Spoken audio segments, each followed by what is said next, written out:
Imagínense esta escena, es el último día del segundo año de preparatoria. De repente, un bate de béisbol se le escapa de las manos a un compañero y ¡pam! Le da a James Clear justo entre los ojos. Parece una pesadilla, ¿no? Bueno, esta escena tan dramática es el punto de partida de una historia increíble. Una que no solo transformaría su vida, sino que revelaría un método para que millones de personas pudieran transformar las suyas.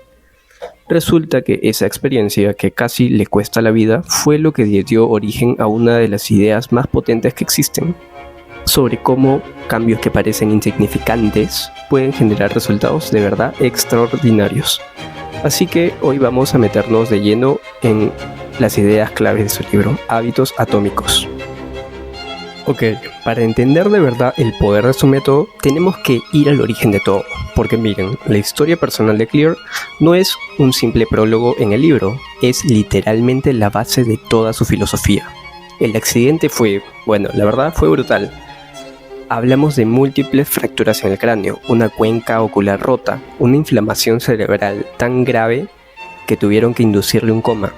Pero ¿saben qué? A veces el golpe más duro no es el físico. Un año después, tras meses y meses de rehabilitación, fue el único jugador de su generación al que cortaron del equipo principal de béisbol. Él mismo lo describe como algo muy humillante, imagínense. Y fue justo ahí, en ese punto tan bajo, donde la historia da un giro total. Cuando llega a la Universidad de Denison, en lugar de buscar esa gran transformación de película, ¿qué hace? Decidió enfocarse en lo más pequeño, en lo minúsculo. Entonces empezó a construir hábitos súper simples, irse a dormir temprano, mantener su cuarto ordenado, cosas que parecen tontas, pero que poco a poco le devolvieron algo fundamental, la sensación de que él tenía el control de su vida. Y el resultado de ir acumulando esos pequeños hábitos es simplemente sorprendente. Todos esos actos que parecían no tener importancia se fueron sumando con el tiempo, como el interés compuesto. Para su segundo año ya era el primer pitcher principal del equipo. En su último año, solo 6 años después de aquel fatídico accidente, fue nombrado el mejor atleta masculino de toda la universidad. O sea, su potencial se desató por completo. No con un gran salto, sino con cientos de pasos pequeños. Toda esa experiencia le enseñó la lección más importante de todas, la que es el corazón del libro. El increíble poder del efecto compuesto, pero aplicado a los hábitos. El poder de mejorar tan solo un 1% cada día. Claro, pero uno siempre espera que el progreso sea una línea recta, ¿no? Que suba y suba. Nos esforzamos un montón y queremos ver los resultados ya. Pero la realidad es muy diferente y por eso nos frustramos tanto. Entonces, ¿cómo se ve el progreso en la vida real? Miren esta gráfica porque lo explica perfecto. Al principio, parece que no pasa nada, el progreso es casi invisible. Los resultados de esos pequeños hábitos no se ven. Es como calentar un cubo de hielo, pasa de -4, luego a -3 grados, luego a -2 y sigue siendo hielo. Nada parece que cambia, pero justo cuando llegamos a 0 grados se cruza el umbral y se vuelve agua. De la nada todo se transforma. Los resultados más grandes no aparecen poco a poco, sino que se materializan de repente, pero ojo, solo y solamente después de haber hecho suficientes repeticiones. Hay una cita de hecho que resume esta idea a la perfección. Cuelga en el vestidor de los San Antonio Spurs, uno de los equipos más exitosos de la NBA. Dice algo así: sé que no fue el último golpe el que rompió la roca, sino la suma de todos los golpes anteriores. Y esta idea me parece súper épica. La maestría requiere paciencia, cada pequeño golpe cuenta, aunque no veamos la grieta hasta el golpe final. Muy bien, entonces, si ya entendemos el porqué, la paciencia que hace falta, ahora pasemos al cómo. ¿Cómo lo hacemos?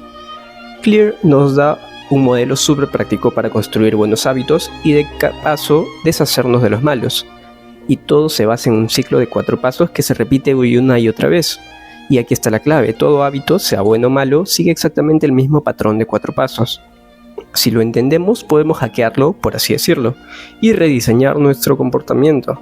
Ok, el ciclo empieza con una señal, que es básicamente el detonante que le dice al cerebro: hey, haz algo. Esa señal provoca un anhelo, que es la motivación, el deseo de cambiar cómo nos sentimos. Ese anhelo nos lleva a una respuesta, que es el hábito en sí, la acción. Y finalmente llega la recompensa, que satisface el anhelo y le dice a nuestro cerebro: oye, esto funcionó, hay que repetirlo.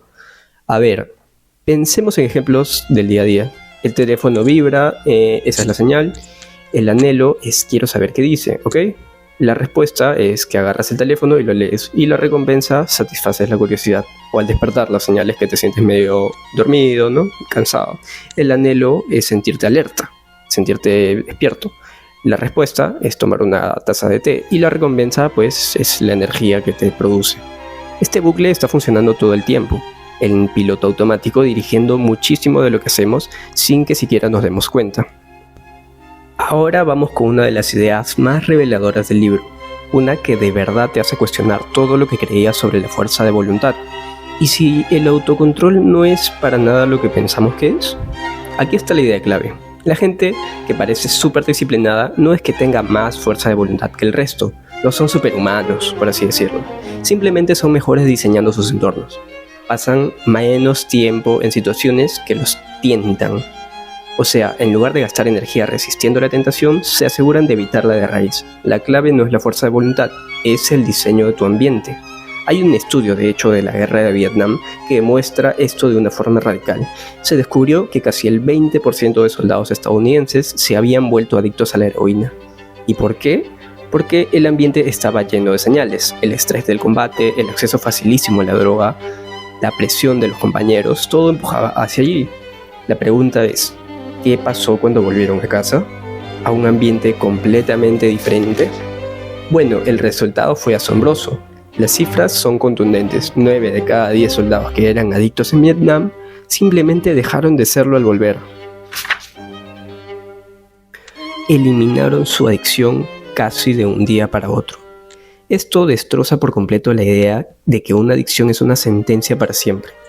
Demuestra que si cambias el contexto de forma radical, el hábito puede desaparecer junto con él.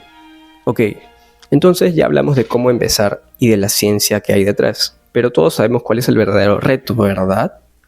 ¿Qué pasa cuando la emoción del principio se va y solo queda la rutina? ¿Cómo le haces para seguir adelante a largo plazo? Y aquí está el verdadero campo de batalla. Al principio, un hábito nuevo es emocionante y novedoso, por así decirlo, pero tarde o temprano se convierte en una rutina, y la rutina puede ser a veces aburrida. Es en ese valle del aburrimiento donde la mayoría tira la toalla. La habilidad de seguir ahí, de hacer el trabajo día tras día, incluso cuando ya no es divertido. Eso es lo que separa a los profesionales de los amateurs. Piensen en los maestros de cualquier campo. Un comediante como Chris Rock, por ejemplo, él no se inventa unos chistes y graba un especial para Netflix, no. Pasa meses y meses en clubes chiquitos probando cientos de chistes noche tras noche. La mayoría no funciona. Es un proceso repetir y refinar, que debe ser súper tedioso, pero es el único campo para llegar a la excelencia. Así que la clave no es solo aguantar el aburrimiento, es aprender a enamorarse de él. Encontrar satisfacción en el simple acto de presentarse y hacer las repeticiones. Hay que fascinarse con el proceso, porque es justo en esa repetición, en esa práctica constante, donde está la verdadera mejora. Y así es como cerramos el círculo. La historia de James Clear, desde esa camilla de hospital hasta ser una autoridad mundial en hábitos, no se trata de un momento de eureka, no, se trata de miles de momentos de repetición, de hacer las cosas una y otra vez. La excelencia al final no es un rayo que te cae encima, es más bien como un cañón que se va formando lentamente por la erosión constante de miles de acciones pequeñitas día tras día, sobre todo en esos días en que la emoción ya se fue hace mucho.